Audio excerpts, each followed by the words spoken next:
नीलम Maithili channel का subscribe करबा के लेल लाल बटन का दबाओ आ तकर बाद घंटी पर क्लिक क के नव नव मैथिली गीतक आनंद उठाओ।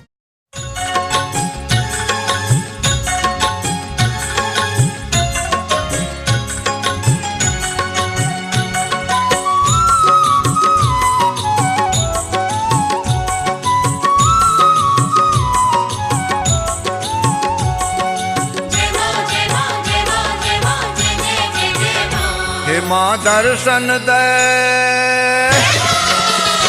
हे माँ दर्शन दे नैन जुड़ाऊ ने, माँ सेवक अपन बनाऊ ने।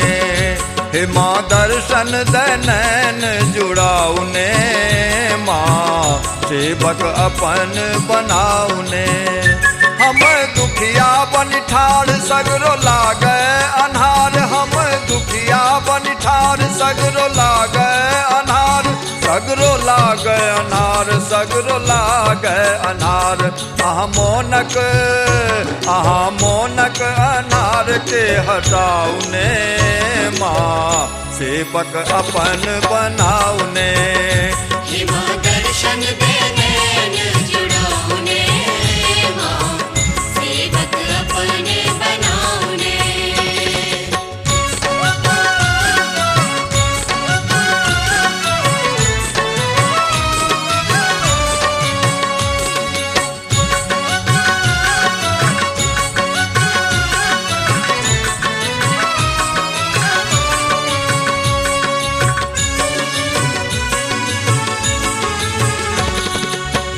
हम व्याकुल बउए लहू सगरो, एही संसार में कोई न केकरो।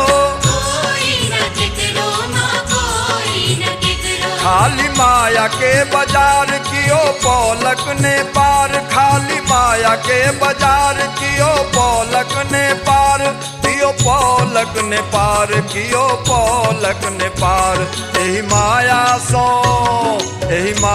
सो हमरा उबारू ने, माँ सेवक अपन बनाऊ ने।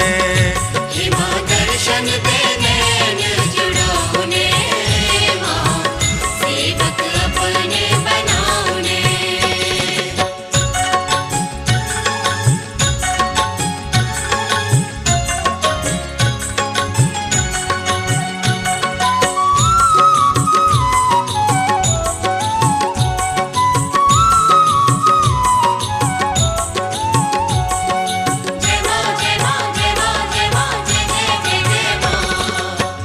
बचपन गेल जुआनी आयल, ममता मोह में मन ओझरायल।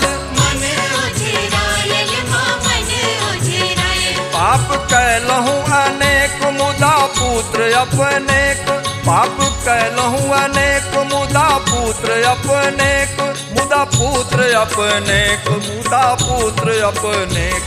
अपन बेटा के लाज बचाऊ ने, माँ सेवक अपन बनाऊ ने। हे माँ दर्शन दे नैन जुड़ाऊ ने, माँ सेवक अपने बनाऊ ने।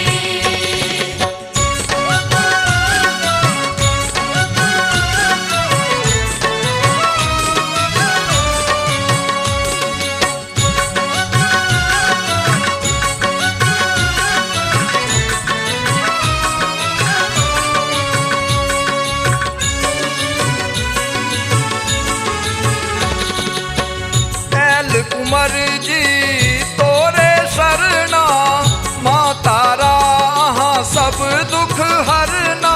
सब दुख हरना माँ, सब दुख हरना। लिया कोरा उठाए अपन बेटा बुझिमाय, लिया कोरा उठाए अपन बेटा बुझिमाय, अपन बेटा बुझिमाय, अपन बेटा बुझिमाय। आब बेटा के बेसी कनाऊ ने, माँ सेवक अपन बनाऊ ने। हे माँ दर्शन दे